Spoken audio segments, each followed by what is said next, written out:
मुकेश सहनी भाजपा को अब खुली चेतावनी दे रहे हैं और कह रहे हैं कि गठबंधन अब तभी होगा जब निषाद आरक्षण मिलेगा। मुकेश सहनी ने एकदम स्पष्ट कर दिया है कि बिना आरक्षण लिए वो एनडीए में शामिल नहीं होंगे।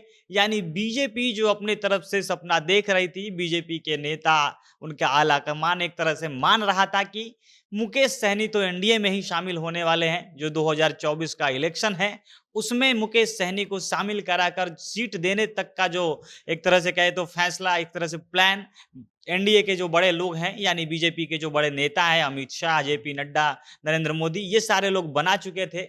लेकिन अब मुकेश सहनी ने भाजपा की मुश्किलें कह ले, उनकी चिंता कर ले, ये सब को बढ़ा दिया है, क्योंकि वो स्पष्ट रूप से कह रहे हैं कि बिना निषाद आरक्षण के कोई चीज नहीं हो रहा, एकदम सुनवाई नहीं होगी। वो कह रहे हैं कि भाजपा ने एकदम उनको, भाजपा को एक तरह से लताड़ा है कि 4 विधायक को खरीदकर भाजपा के नेता समझते थे। भाजपा समझती थी कि अब मुकेश सहनी समाप्त हो जाएगा, लेकिन मुकेश सहनी समाप्त होने वाली चीज नहीं है। जिस नेता के पीछे, जिस समाज के बेटे के पीछे पूरा इतना बड़ा समाज खड़ा है, उसको समाप्त करना आसान नहीं है।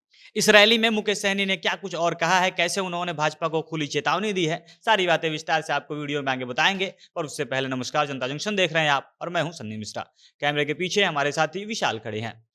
मुकेश सहनी अभी एकदम से संकल्प रैली, संकल्प यात्रा कर रहे हैं और जगह जगह जैसे कि प्रशांत किशोर घूम रहे थे, उसी पैटर्न पर दो अपने लोगों के बीच में, निषाद जो उनके समाज के लोग हैं उनके बीच में मुकेश सहनी जा रहे हैं। अब इसके पीछे जब वो ये यात्रा शुरू होने वाली थी, तब से ही कहा जा रहा है कि मुकेश सहनी को पता चल गया है कि ऐसे ही कोई भी पार्टी हो, वह महागठबंधन हो या एनडीए हो, उनको भाव नहीं देने वाली है।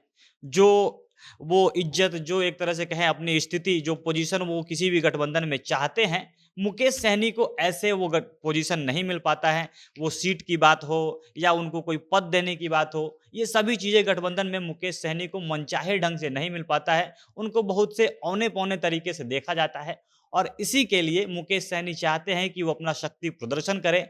वो दिखाएँ नेताओं को, जो भी बड़ी पार्टियाँ हैं, जो भी गठबंधन के मुख्य पार्टियाँ हैं, उनको दिखाना चाहते हैं कि हमारा इज्जत और हमारी अहमियत कितनी ज़्यादा है, हम कितने प्रभावी हो सकते हैं। मेरे समाज का वोट या मुख्य रूप से जो वीआईपी पार्टी है, मुकेश सहनी का जो चेहरा है, वो किसी भी चुनाव में या खासकर बिहार में जो चुनाव हो, वो कितना बड़ा फैक्टर हो सकता है। इसके लिए मुकेश सहनी अपना शक्ति प्रदर्शन करना चाहते हैं। वो बिहार में भी अपना पार्टी को बढ़ा रहे हैं, अपने आप को दिखा रहे हैं। यूपी हो, साथ-साथ अब झारखंड में भी, हर तरफ से मुकेश सहनी अपने आप को दिखाना चाहते हैं, अपने आप को साबित करना चाहते हैं। और अब जब वो मुजफ्फरपुर में हैं, मुजफ्फरपुर में उनकी यात्रा चल रही है, मुजफ्फरपुर के अलग-अलग इलाकों में वो घूम रहे हैं, अपने लोगों के बीच में जाकर उनसे आग्रह कर रहे हैं, उनको गंगा जल हाथ में देकर शपथ दिलवा रहे हैं कि आप लोग किसी भी पैसे के लालच में, शराब के लालच में या तमाम अलग-अलग वादों और उनके लालच, दिए गए लालचों में पड़कर वोट नहीं करेंगे।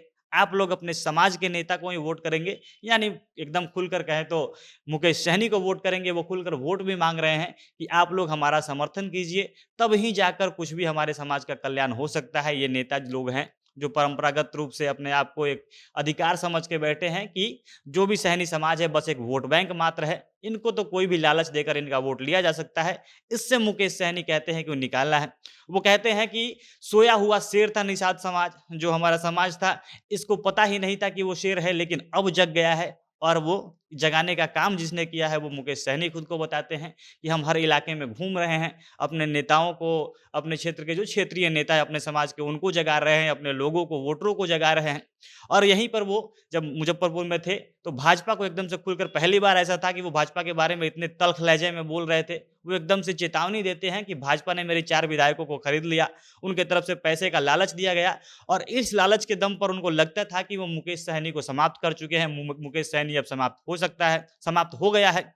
लेकिन जिस समाज के लोग, जिस आदमी के पीछे उसके पूरा समाज खड़ा हो, उसका साथ देने के लिए खड़ा हो, तो उस आदमी को डरने की ज़रूरत नहीं है और मुकेश सहनी डरने वाला नहीं है और ना ही वो समाप्त हो सकता है। वो एक बड़ी बात कहते हैं कि जिस निषाद समाज का बेटा, कोई भी अगर उसको टिकट चाहिए होता था, वो चुनाव लड़ना चाहता था, तो इन नेताओं के पीछे-पीछे वो कई सालों तक घूमता रहता था और आज ये दूसरे बड़े नेता हमसे टिकट के लिए खुद मेरे पीछे-पीछे घूमते रहते हैं। ये निषाद समाज की ताकत है और यही सब दिखाकर वो बताते हैं कि आप लोग हमारा अगर साथ दीजिएगा, अपने समाज के लोगों को कहते हैं कि आप लोग अगर हमारा साथ दीजिएगा, हमारे साथ चलिएगा, तो हम लोग एक बड़ी ताकत बनकर उभरेंगे और हम लोग भी डिसीजन मेकर का काम करेंगे। और यहाँ पर जो भाजपा के लोग थे, जो भाजपा का आला कमान ये सोच रहा था, एक सीट देने के लिए भी अपना सीट एडजस्टमेंट की रणनीति भी भाजपा के एनडीए के लोगों की तरफ से बना ली गई थी। उसको एकदम खुला चैलेंज मुकेश सहनी ने कर दिया है कि जब तक आरक्षण नहीं मिलेगा, हम गठबंधन में शामिल होने वाले नहीं हैं। बाकी देखना है मुकेश सहनी आगे क्या रणनीति अपनाते हैं, क्या कुछ करते हैं। बाकी आप लोग इस पे क्या कुछ कहना चाहेंगे? अपनी राय, अपनी प्रतिक्रिया आप कमेंट बॉक्स में बताइएगा। जनता जंक्शन देख रहे थे आप, बहुत-बहुत धन्यवाद।